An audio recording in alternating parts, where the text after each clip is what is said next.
From pro-human splinter group to terrorist organization to a cult, Cerberus goes from an unlikely ally to a foe throughout the trilogy, but what do we really know about them?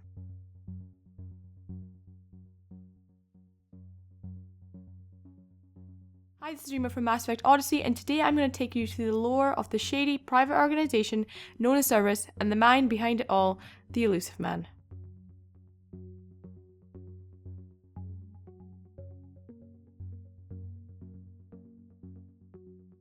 From the get-go, the smartly dressed, robotic-eyed, smoking man that we know as the Elusive Man is presented to us as a smart, decisive, but definitely suspicious individual who Shepard is forced to align with in order to protect the galaxy.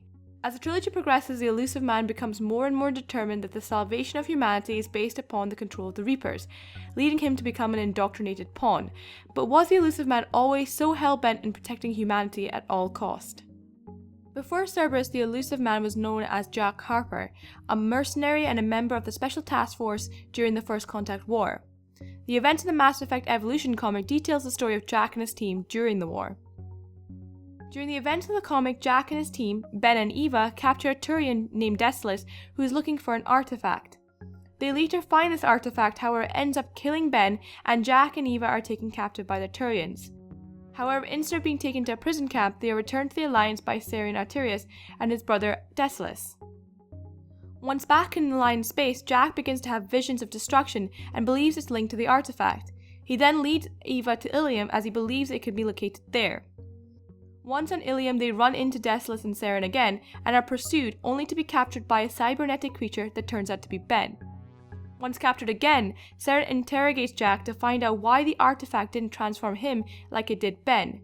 However, it is later revealed to Jack and Saren that Desolace is planning to transform the entire Turian people into cybernetic, mindless creatures like Ben. On Palaven, they rush to save the Turian people and stop Desolace, and are eventually saved when Ben destroys himself, Desolace, and the artifact in the process. In the end, Jack loses both Ben and Eva and warns Saren to look out for his people, saying that he can't stick around because he has to do the same. Much later, while writing his manifesto, Jack laments that the stars won't always be welcoming to humanity, and that he will, quote, watch the dark places and illuminate them, so that humanity can stand a chance. He then went on to create the splinter organization Cerberus. Not long after, an email started to spread around the extranet stating that humanity must take its place in the stars and assert its power. Though the Alliance couldn't track who sent this email, they nicknamed the sender the Elusive Man. This nickname eventually stuck. Not long after the formation of Cerberus, it broke away from the Alliance and took on the persona as a shadow paramilitary organization. The Elusive Man's justification for this was, quote, if humanity is to survive, sacrifices must be made for the greater good. The Alliance doesn't understand this. Cerberus does. This base is a gift. We can't just destroy it. You're completely ruthless. The next thing I know, you'll be wanting to grow your own Reaper. My goal is to save humanity from the Reapers, at any cost. I've never hidden that from you. Imagine how many lives could be saved if we keep this base intact and use its knowledge to thwart the Reapers. Imagine the lives that will be lost if we don't. No matter what kind of technology we might find, it's not worth it. Shepard, you died fighting for what you believed. I brought you back so you could keep fighting. Some would say what we did to you was going too far, but look what you've accomplished. I didn't discard you because I knew your value. Don't be so quick to discard this facility. Think of the potential. We'll fight and win without it. I won't let fear compromise who I am.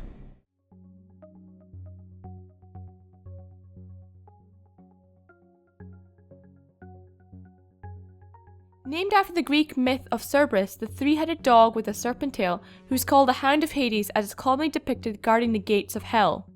After Cerberus was formed, it gained infamy due to several acts of murder and sabotage, for example, trying to steal antimatter from an Alliance cruiser in 2165, intentionally exposing the colonists of Yandoa to a dust form of Element Zero in 2170, and then repeating the process again at two other colonies.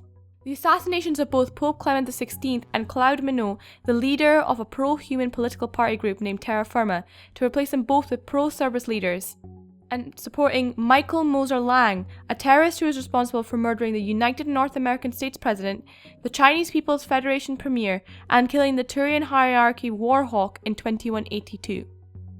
Later on, Cerberus started to work on scientific experimentation on a large scale, as seen in the games and the extended universe.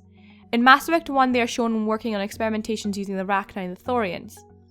In the Mass Effect Ascension novel, Cerberus tries to infiltrate the Ascension Project where they experiment on Gillian Grayson, the biotic daughter of a Cerberus operative named Paul Grayson.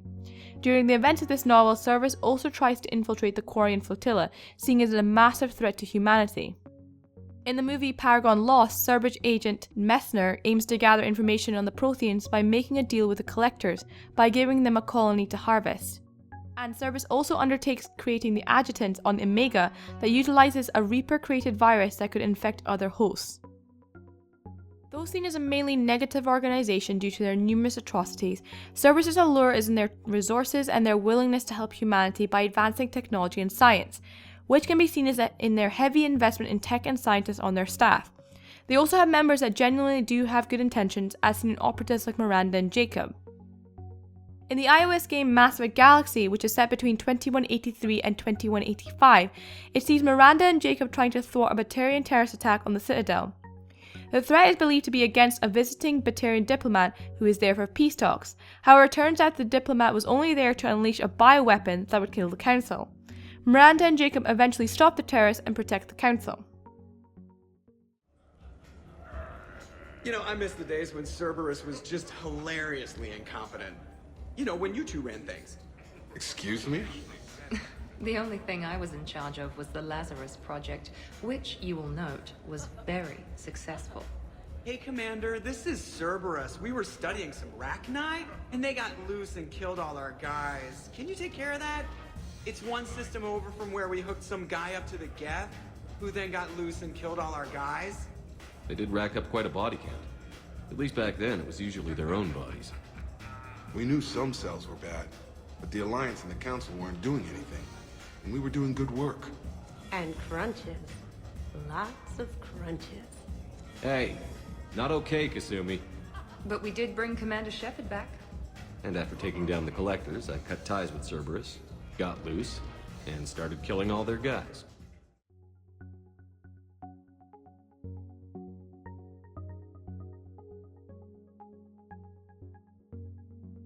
Cerberus and the Illusive Man are founded on the principle of protecting humanity at any cost, leading them to make great sacrifices at the expense of the galaxy to do so.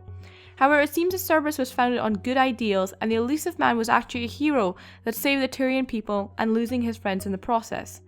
Maybe this gives us a small insight to why everything went wrong.